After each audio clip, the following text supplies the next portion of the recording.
야생이 돌아온다는 것, 야생이 돌아오게 한다는 것, 그것이 리와일딩입니다. 참으로 멋진 말입니다. 그런데 말은 좋은데 정말로 일어나기는 하는 것일까요? 요즘 같은 세상에 너무 뜬구름 잡는 얘기는 아닌가요? 그리고 그런 걸 하는 사람이 어디 있기는 하나요? 네, 그렇습니다. 리와일딩은 지금 이 순간 벌어지고 있습니다.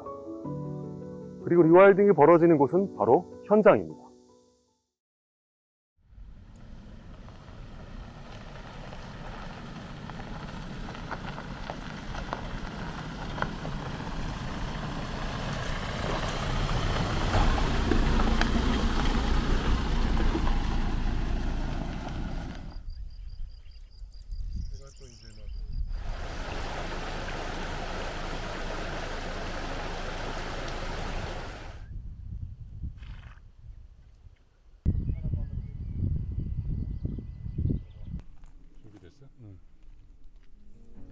저는 리와일딩의 모범 사례를 찾아 현장을 찾아 나섰습니다. 이론이 아무리 훌륭하다 해도 실제 세계가 어떻게 구현되고 있는지가 가장 중요하니까요. 그러나 좋은 사례라고 해서 여기가 단순히 좋은 본보기인 것만은 아닙니다.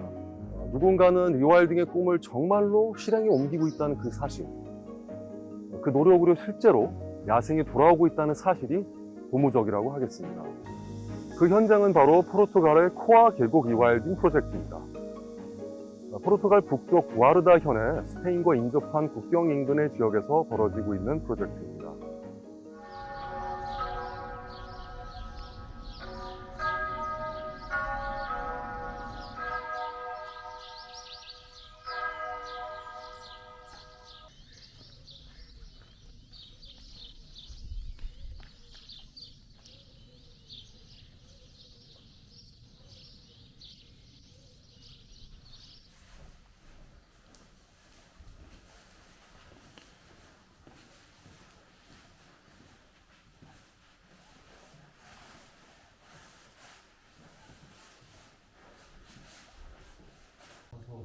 이초들랑 같이 먹으면서 하면 좋을 것 같고, 두 개 다 화이트 레드가 그림이 좀 달라서 되게 잘 그렸다 정도.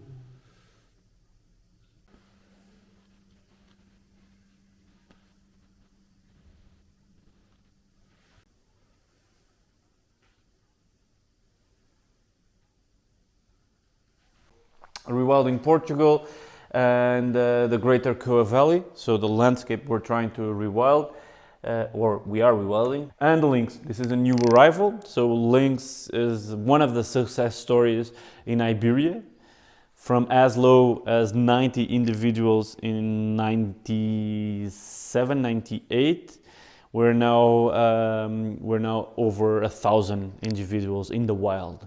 코아 계곡 프로젝트는 한국에 우리에게 시사하는 바가 아주 많은 사례입니다.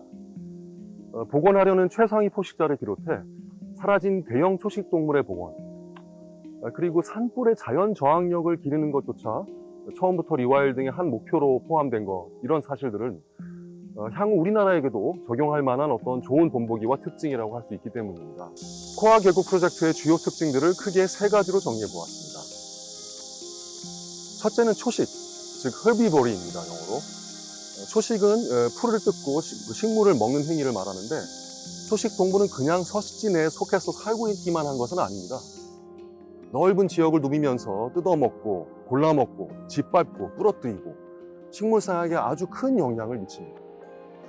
그렇게 함으로써 한 가지 식물이 지나치게 번성하거나 우점하지 못하게 만들고, 식물 조직이 너무 많이 쌓이지 않게 함으로써 불에 탈 재료도 좀 경감시켜줍니다. 그래서 초식동물은 서식지의 식생을 변화 유지하는 아주 중요한 역할을 하는 것입니다. 동물들이 자신이 속한 서식지를 관리하는 셈이 되겠습니다.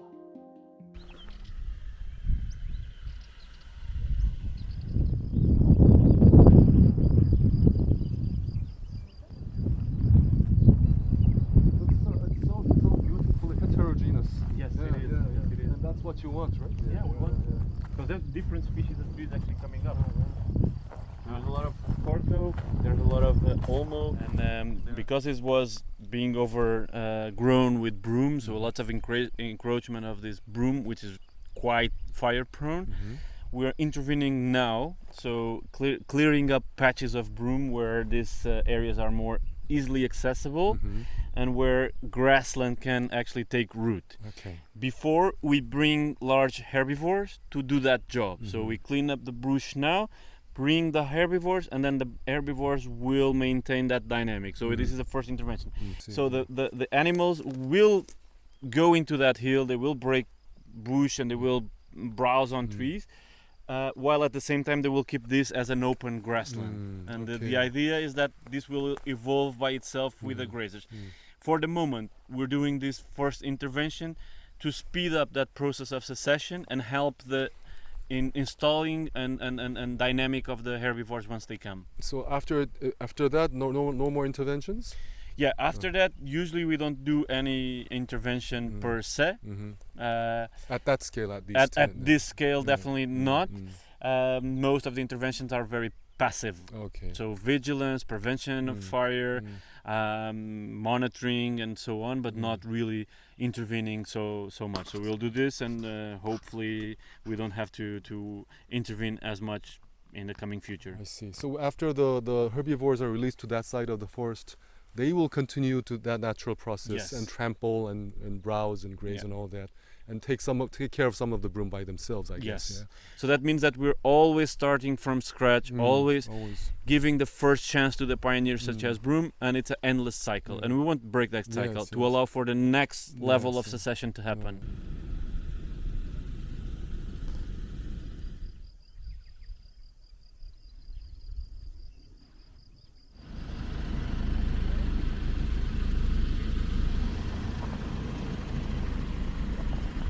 저 뒤에 보이는 그 식물이 이렇게 많이 다양해 보이지는 않죠.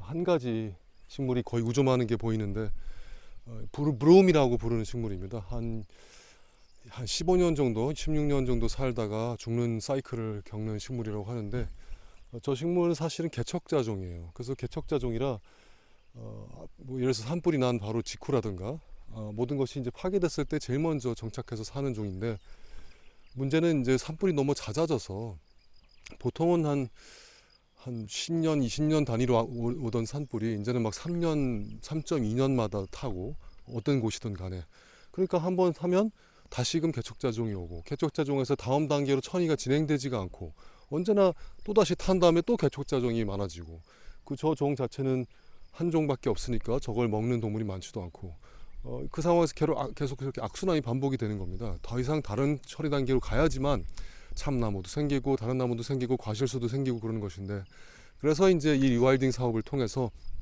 동물이 많았을 때는 동물이 저걸 또 뜯어먹기도 하고 저렇게 많이 퍼지게 하지 않게 하는 역할을 하는데 대신 인간이 좀 역할을 함으로써 저거를 좀 없애고 초기 단계에만 그 다음에 다른 동물을 넣어줘서 다양성을 키우고 식물의 다양성을 키우고 하는 작업들을 펼칩니다.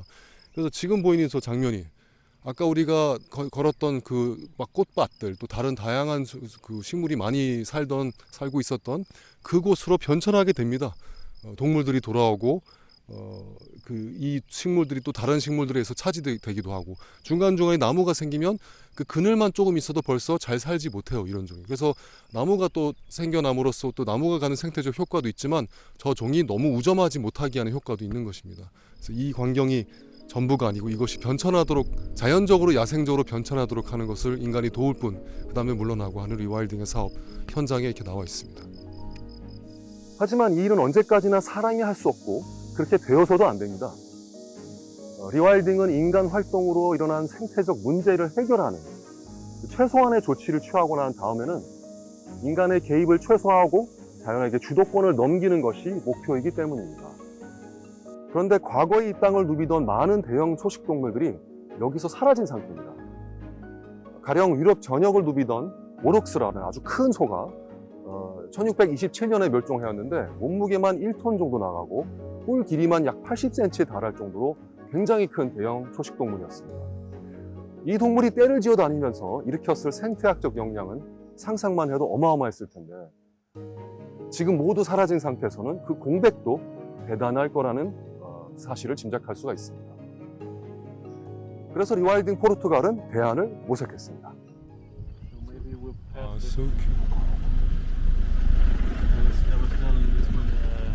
we want to see them evolve. Basically, we're now having about 35, 40 animals around here. I think we have like 4 or 5 different herds, a few lone stallions that move around because they haven't yet been able to form a herd.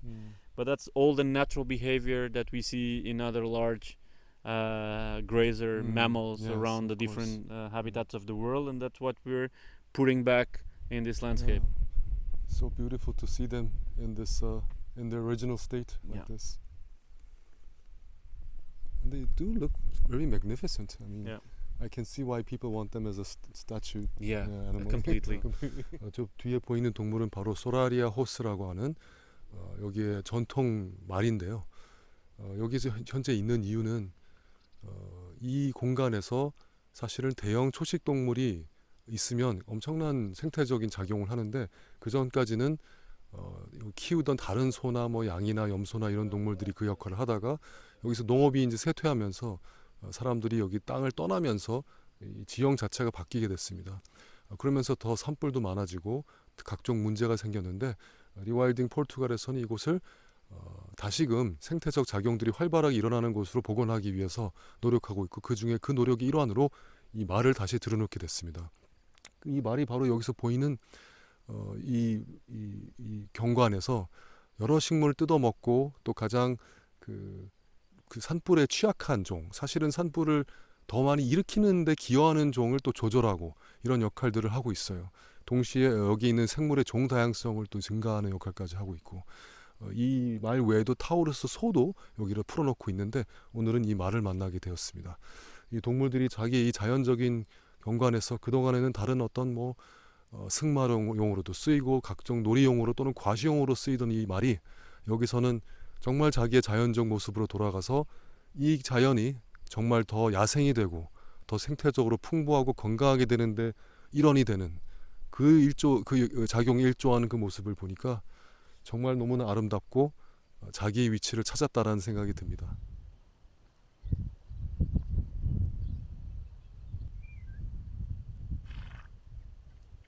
Animal, so it was brought by Celtic culture to Iberia 3,000 years ago, more or less. We haven't seen the dung beetles yet, but we will look for it. This is very, very fresh. This was now. 우리는 소라이아 말의 초식 활동이 풀의 우점을 조절한다는 것을 보았습니다. 그럼으로써 초원의 경관을 다양하게 유지하고 대표적인 초본의 생물량을 줄임으로써 잠재적인 산불의 위험성을 낮춘다는 것도 확인할 수 있었습니다. 그런데 대형 동물들의 초식 못지않게 중요한 또 한 가지 작용이 있습니다. 바로 코아 계곡 프로젝트가 목표로 하는 두 번째 사안인 시체 처리, 즉 스캐벤징입니다. 초식으로 경관을 바꾸는 대형 초식 동물들이 풀을 뜯다 여기저기에 주저앉아 자연사하면 그것은 자연스러운 현상입니다. 그러면 그들이 섭취한 식물로 만들어진 동물의 몸은 이제 수많은 또 다른 이들의 먹이가 됩니다. 쉽게 소화할 수 없는 아주 거친 식물들의 영양분이 생태계 전체로 다시 확산, 순환되게끔 하는 것. 그것이 바로 청소동물들의 작용인 스캐벤징입니다. 하도 안 보이네. 응? 작아서 이게 안 보이네. 너무 화각이 작아서 이야 죽인다 진짜. 이걸 볼래?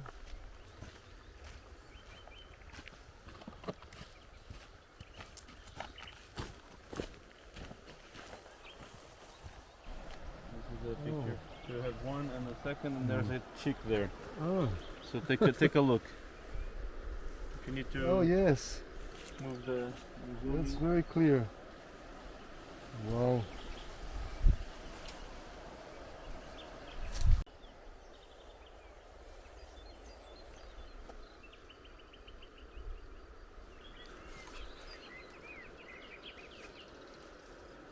They are the scavenging cleaning team. You know, they are Griffin are exclusive scavengers. So they only feed on carcasses. So they have large areas of foraging, but very limited areas of nesting. So they usually use this cliff type of cliffs to nest. And what they do is they scour the land all around to look for dead animals or leftovers from that animals, and that's their diet. They can- 땅에서 벌어지는 초식, 하늘에서 돌면서 하는 청소. 이 모든 생태적 작용들이 건강하고 활기차게 돌아가야만 합니다. 그런데 그 중에서도 동물들의 개체수를 조절하고 분포에 큰 영향을 주며 생태계 전체를 안정시키고 생물 다양성을 유지시켜주는 중요한 작용이 있습니다. 코아 계곡 프로젝트의 가장 원대한 목표이자 주안점인 세 번째 사항, 그것이 바로 포식입니다. 영어로 프레데이션이라고 하는데 생태계에서 너무나 중요한 기능을 하기에 없어서는 안 되지만 불행히도 오늘날 지구 생태계에서 가장 비어있는 공석이 바로 포식자입니다. 사납고 위험하고 사람과 가축을 해야 한다는 이유로 이루 말할 수 없는 박해를 받았고, 그래서 그 수가 급감하거나 대부분 사라져버렸기 때문입니다. 하지만 전부 말끔히 사라진 것은 아닙니다. And then of course this direction, and a bit further from here, it sits another village called Alcaíns, and close to Alcaíns that's where the lynx is. 아, So we're looking south.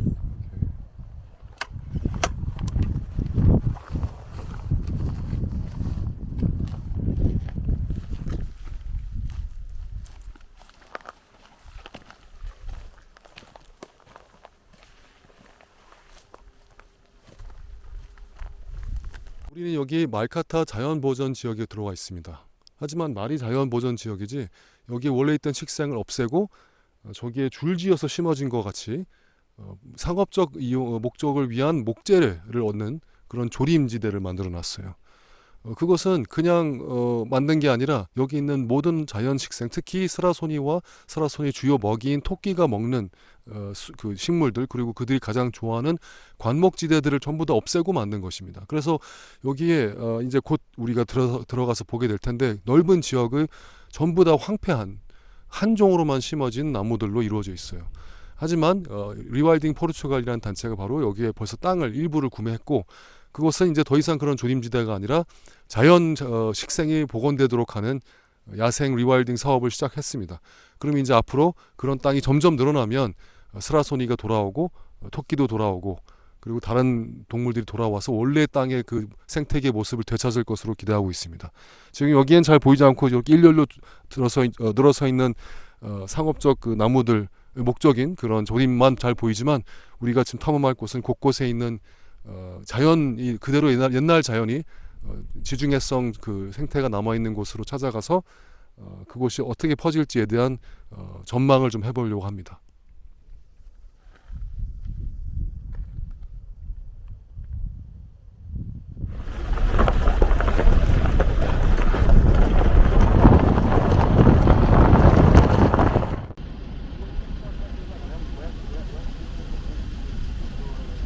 스라소니, 그 중에서도 이베리아 스라소니는 포르투갈에 옛부터 살던 포식자입니다. 이곳 말카타에서는 스라소니가 남아있던 마지막 주요 서식지 중 하나였는데, 이곳에 기록된 스라소니는 1990년대의 마지막이었고 그 후로 사라졌습니다. 그런데 스라소니는 리와일딩의 세계에서 주요 포식자로서 특히 주목받는 종입니다. 스라소니는 좀처럼 모습을 드러내지 않습니다.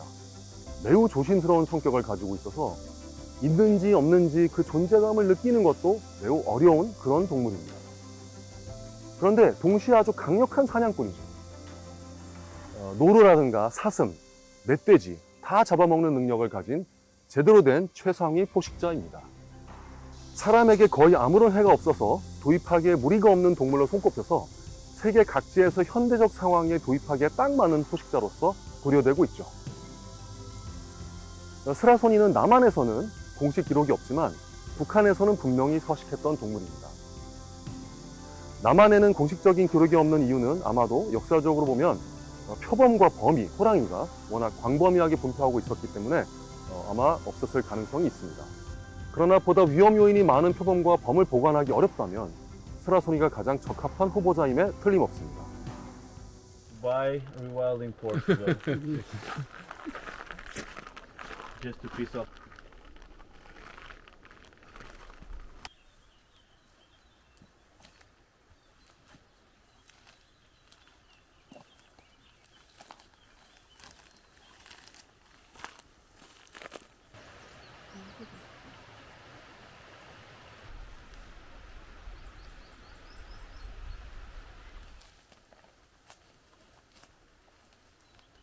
예, 지금 와 있는 이곳은 말카타의 그 지중해성 식생이 정말 잘 보존된 곳입니다. 지나오면서 봤었던 상업적으로 목재로 쓰기 위해서 만들어진 조림된 숲은 그냥 길 따라 나무만 쫙 뻗어 있는 곳이었고 너무나 황폐한 곳이었는데 여기 보니까 어떤 이유 때문에 남겨진 이곳은 여기에 다양성과 그다음 풍부함과 또 여러 과실수와 낙엽수림과 이런 것들이 잘 펼쳐진 정말 원래 스라소니가 마지막 멸종되기 전에 마지막 살았던 곳이고 지금도 너무나 적합한 서식지예요. 다만 여기에 토끼라든가 그런 주요 먹이도 현재 없어서 숲은 어느 정도 이런 것만 더 늘어나기만 하면 야생동물이 돌아올 수 있는데 아직 그 과정에 있는 초기에 있는 것 같습니다. 그래서 리와일딩 포르투갈과 같은 단체들이 이미 여기서 땅을 좀 샀어요. 그 땅을 점차 이런 식의 자연 식생이 자연스럽게 늘어나도록 놔둘 생각이고 그렇게 되면 원래 여기가 스라소니의 마지막 서식지였던 곳이 실제로 지금의 여기 공간이 로고 얼굴 상징으로도 쓰이고 있는데 그냥 상징적인 차원이 아니라 진짜로 돌아와서 여기 살 수 있는 곳으로 거듭나는 노력을 벌써 벌이고 있습니다. 이미 스라소니가 포르투갈 곳곳에서 재도입이 되었고 그곳에서 자연스럽게 여기에 돌아올 날이 얼마 안 남았다는 생각이 들고 지금 이 공간이 너무 넓은 나머지 지역은 아까 지나오면서 본 그 조림되고 깎이고 잘리고 또 황폐화된 곳이지만 바로 이 근처에 이런 것들이 있고 시간만 주어지고 허락되기만 하면 이곳이 점차 덮여져서 리와일딩 포르투갈뿐만 아니라 리와일딩의 꿈을 꾸는 저 같은 사람들도 다시 돌아온 야생을 이 공간 전체에서 볼 수 있을 거라고 기대를 해봅니다. 참 너무 아름답고 여기서 바로 다시 야생의 복원이 시작되리라 믿습니다.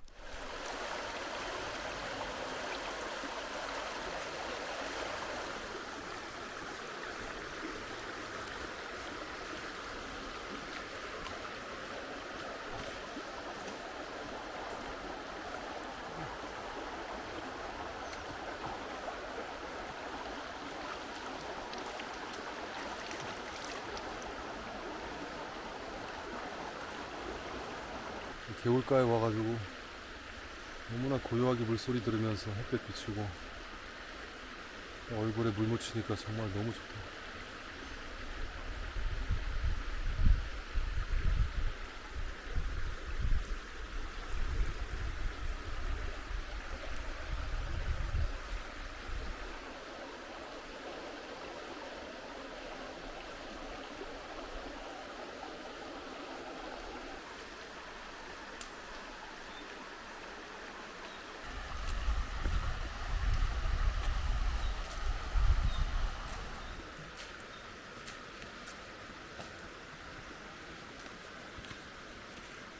여기서 보이는 이 숲은 우리가 지나오면서 봤었던 조림된 숲하고는 정말 큰 차이 중에 하나가 이렇게 정말 다양한 레벨로 수준으로 온갖 식물들이 같이 한 자리에 있다는 점입니다.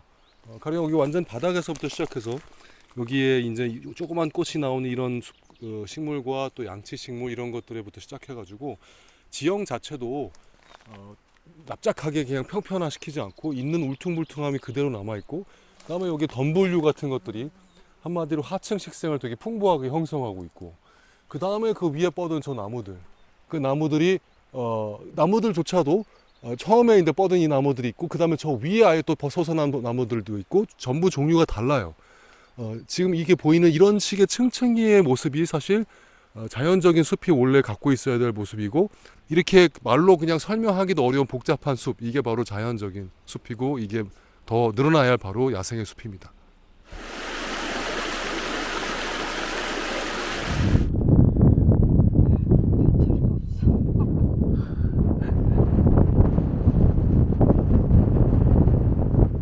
So you have this face of the stone here, Uh-huh. and it's a little bit inward. Right? yes. And then you have another wall that is round like that, Uh-huh. and it's also a little bit inward. You can't see it properly, but it's a little bit built inward. So Okay. so there's two walls facing inward. Mm-hmm. Parts of it collapsed. This is a former wolf trap. Oh, really? So they set a dying sheep there, Uh-huh.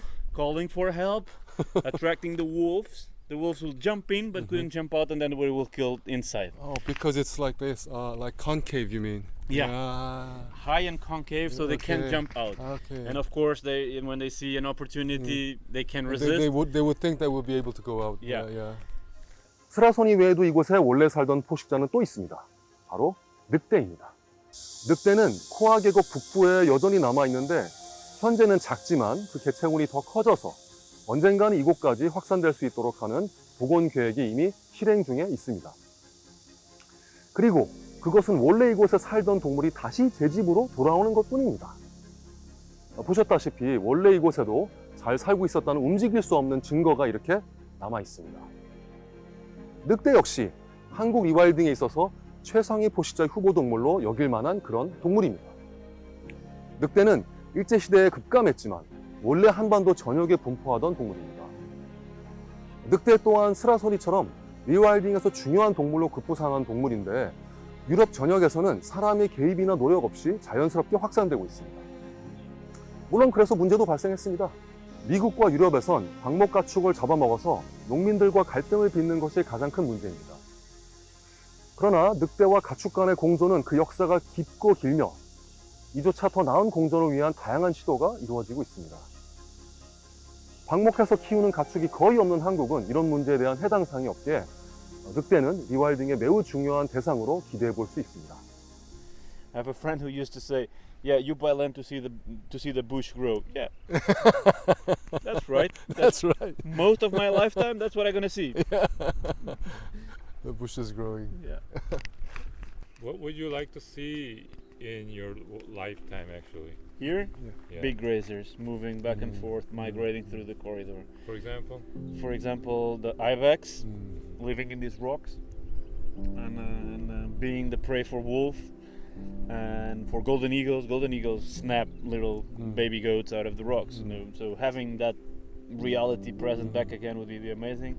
Having the large grazers, the taurus, the horses, the bison, maybe the wild donkey as well, moving back and forth according to seasons. So this would be a wintering season, and then in summer would go up to the highest plateau and into the mountain where it's greener and fresher, and that movement of large herds. I think it's possible. I mean, it's still possible in my lifetime. We're just now building the numbers of these animals, finding the stepping stones. Next is to find connectivity between the stepping stones, and is connectivity of acceptance. It's not. There's no fragmentation. It's just other people's land, and so these other people accept this movement of large grazers, and then make it happen, and then allow it to happen, and foster it. Frustrating, because our experience during our lifetime as biologists, conservationists, is trying to keep something that's constantly degrading and declining. So it's always a frustration of being, and I think there is a need for reassess the conditions and understand that what we have now is a result of processes before, and maybe those processes were leading decline and being less interesting in terms of wildlife and nature values. But the same way we can change the process towards something that actually increases the abundance, increases the wildlife, the diversity. And we don't know. We're not trying to get anywhere back into the past. We're looking ahead to the future. So considering what we have now, these degraded landscapes, depleted of wildlife, fostered by wildfires all the time, can we change that so that succession happens? Grazers come back, carnivores take use of that, scavengers do the circling of life back again, and allow it to evolve from the place. Yeah, it's more ambitious, it's more driving your force of action towards something positive than instead of just being constantly upset and frustrated of the things you lost. Let's build back better again instead of just complaining about what we lost. We have enough room nowadays, we have the chances to do so.